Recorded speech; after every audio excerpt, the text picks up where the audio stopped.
안녕하세요. 김킴 변호사의 호변입니다. 네, 안녕하세요. 김킴 변호사의 김변입니다. 네, 어제 일자 2020년 11월 2일에 이제 화성 연쇄살인 사건의 진범 이춘재가 억울하게 수감된 피해자 윤 씨의 재심 사건의 증인으로 출석을 해서 내가 다 했다. 증언을 했습니다. 본인의 모든 범죄 사실을 다 털어놓고 물론 거기에는 뭐 일말의 반성 어린 그런 내용은 좀 찾아보기가 어려웠고요. 굉장히 덤덤하게 어떻게 하면 저렇게까지 극악무도한 연쇄살인을 하고 저렇게 건조하게 얘기할 수 있을까라고 할 정도로 이제 범행은 털어놓았지만 그 톤앤 매너는 반성은 거리가 멀었다 하는 이제 증언이 있었고 여러 가지 과거의 형사사건 기록과 이춘재의 증언 덧붙여 보면 당연히 이 억울하게 굉장히 오랜 기간 동안 수감됐었던 윤 씨는 재심으로 무죄 판결이 당연히 나오겠죠. 확정되어 있다고 봐도 뭐 무방하죠. 나오는데 오늘 저희가 한번 짚고 넘어갈 싶은 부분은 이춘재에 대한 뭐 부분은 아니고 어떤 증언 통해서 이제 무죄 판결이 나올 건데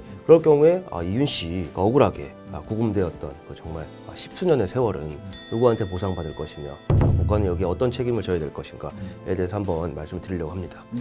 당시 수사기관에 이렇게 뭐 올바르지 못한 수사와 그다음에 체증으로 인해 가지고 당시 나이로 뭐 만으로 33세였던 윤 씨는 거의 20년, 19년 6개월 그 인생의 황금기를 정말 교도소 방 안에서 인생을 정말 허비한 거죠. 허비한 거다 보니까 이런 부분에 대해 가지고는 결국에는 배상을 받아야 되는 부분인데 그렇다면 우리가 제일 먼저 생각할 수 있는 것은 사실 뭐 법률상 당연히 손해배상이거든요. 국가배상 청구. 그러니까 우리가 불법 행위에 따른 손해배상과 같은 맥락으로 국가에 대해 가지고 이제 국가의 잘못된 행위를 이제 배상을 받을 수 있는 건데 손해배상을 그런 부분이 있고요.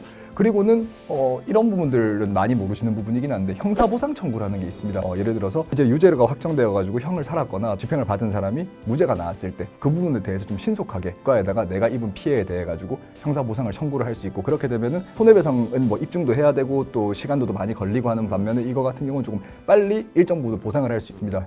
김 변호사님이 말씀하신 법률이라는 게 따로 이제 규정이 돼 있죠. 그렇죠. 이제 형사보상 및 명예회복에 관한 법률이라 그래서 일반적으로 1심 사건에서 뭐 구속이 됐었는데 이제 2심에서 무죄로 판결이 뒤집혀서 억울하게 이제 미결 구금을 당한 거죠. 형이 결정되지 않은 채로 구금당했던 부분. 판결이 확정되기 그렇죠. 전에.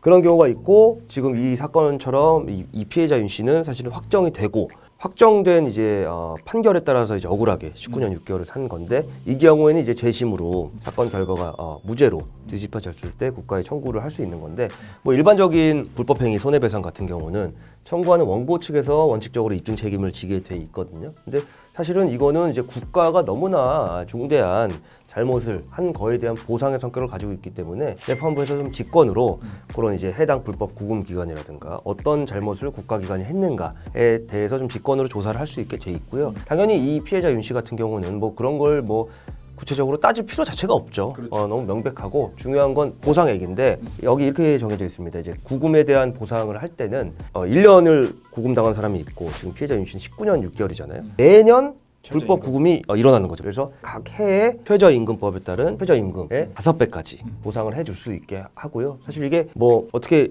이 윤 씨 같은 경우는 사실 적다고 볼 수도 있는 금액이고 5배로 돼 있는 취지는 일반적인 한 1년 뭐 미만, 1년 내외에 불법 구금을 당하신 분들한테는 그래도 좀 합리적인 웬만한 급여보다는 그렇죠, 웬만한 그렇죠. 연봉에만 1년을 구금을 당했다고 했었을 때 형사보상 청구를 하셨을 때는 5배까지는 직업이 잘 없다 보니까 그런 부분 충분하게 좀 보상이 되기는 해요. 사실 뭐 윤 씨 같은 경우는 굉장히 이제 좀 적은 금액이라고 개인적으로 저희들은 생각이 드는데 그런 부분을 아무튼 고려를 해서 최대 한도 5배까지 정할 수 있는데 그 정하는 범위 안에는 뭐 위자료라든가 그런 부분을 이제 포함해서 산정하도록 정해져 있고요. 그래서 이 피해자 윤 씨 같은 경우는 이 법에 아마 이 해당 법률의 최고치로 보상을 받게 되지 않을까라고 생각이 듭니다.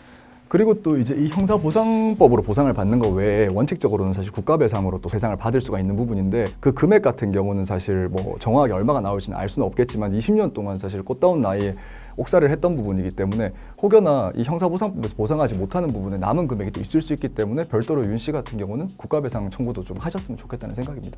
뭐 아마 최저임금법에 따른 일실수익 개념은 아까 특별법에서 보상을 이제 받게 되고 나머지 이제 위자료 같은 부분 그 20여 년의 세월을 보상받기에는 금액이 좀 적다고 판단될 경우는 추가로 국가배상법에 따른 위자료도 청구해 볼 수 있는 길은 있으니까 그 어떤 사실은 금전적인 액수와도 바꿀 수 없는 기간이겠지만 좀 어쨌든 본인의 권리를 국가로 상대로 다 행사를 하셨으면 좋겠네요. 어찌됐든지 간에 정말 지금 53세시더라고요. 53세인데 19년 6개월이면 33살 때부터 거기 구금돼 있었다는 거잖아요. 20년간 구금이 돼 있었는데 사실 우리 형사법의 목표가 그렇습니다. 뭐 1000명의 정말 진범을 잡는 것도 중요하지만은 한 명이 억울한 2명을 쓴 정말 그런 피해자가 나오지 않게 하는 것도 굉장히 중요하거든요. 그렇기 때문에 이번 일을 계기로 어찌됐건지 간에 수사기관에서도 그렇고 법원에서도 그렇고 좀 더 신중하게 정말 어떤 한 사람의 인생을 정말 뒤바꿀 수 있는 이런 경우에는 더욱더 신중하게 수사와 판결이 이루어져야 된다라는 생각입니다. 뭐 사실 뭐 과거 군사정권 시절 지금보다 수사기법이 과학적으로 덜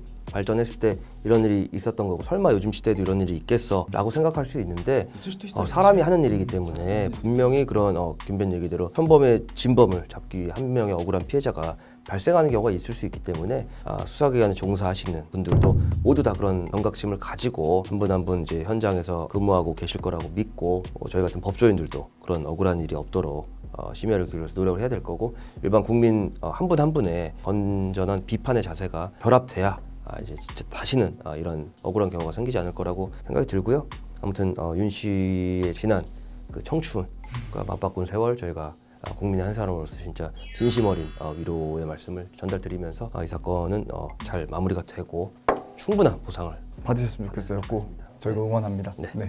알겠습니다. 다음번에 다른 소식으로 돌아오겠습니다. 감사합니다. 네, 감사합니다.